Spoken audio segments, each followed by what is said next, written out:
Okay, so good day again to our grade 8 students. So let us have a discussion about factoring the difference of two squares. Ayan.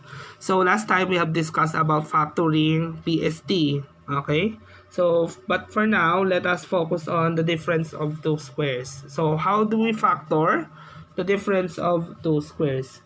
So we have already known that the difference of two squares can be in the form of x squared minus y squared, wherein the factors are x plus y and x minus y, or shall we say x minus y and x plus y. Okay, it can be this one or this one as factors of the difference of two squares. Okay, so remember that format or the rule. Okay, so we have to examples here, or we have to focus on examples. Let us have x squared minus 100. So to factor it, so we have to just get the square root of the first and the last terms. Okay, so just simple as that. So that is x squared, the square root of x squared, that is equals to x, and the square root of 100, that is 10. So that's really important that you have to remember the perfect square numbers, okay, so that you can extract them easily. Okay, so following the format here, so we can now already have the two terms that we are going to insert in this formula or the general rule. So x squared minus 100, if you're going to get the factors, that those are x plus 10 and x minus 10. Okay, so there you have already the factors. So following this form of the factors in difference of two squares. So why is it that form of a product? Yan. So bakit daw ganon? Okay, yung naging product, and bakit ganito yung factors? So if you're going to check it, so x plus y times the quantity x minus y. If we're going to check the middle term, so alam na natin na kapag binultiply ang x sa x and y sa y, you will get squared. Ayan, squared na natin yung terms. But paano kung nawala yung middle term? Bakit siya nawala? So if we're going to check the outer and the inner terms, kapag binultiply natin sila, so y times x, you will multiplying it, so that is xy.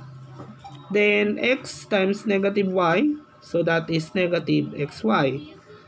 If we're going to add them all together, so you will get 0 because this term is added to its opposite term. So you will get 0. So that's why there is no middle term in this kind of expression or term. Okay? So that is why.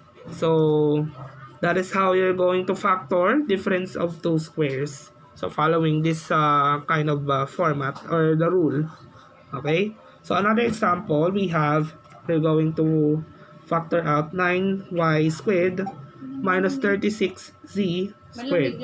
So paano naman kung merong coefficient yung variables? Okay, so that is you have to again extract the roots of the terms. So the square root of 9y squared, so that is 3y. Then square root of 36z squared, so that is 6z. So if you already have those roots, so you can now put it as the factors. So that is 3y and 6z. So we have to put alternate operations, or operations. So there you go already the factors. Okay, so I think that's all about factoring the difference of two squares. So tandaan niyo itong form ng factors when it comes to difference of two squares. And also, I explained also the reason bakit walang middle term out of these factors. Okay? And so I think that's all for this topic. So that's all for now. So thank you, and you can also chat me if you do have questions. Bye!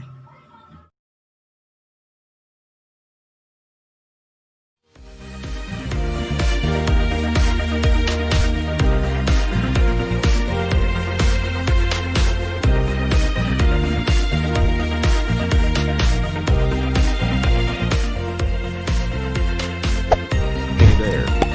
Subscribe to my channel. And also press this bell icon.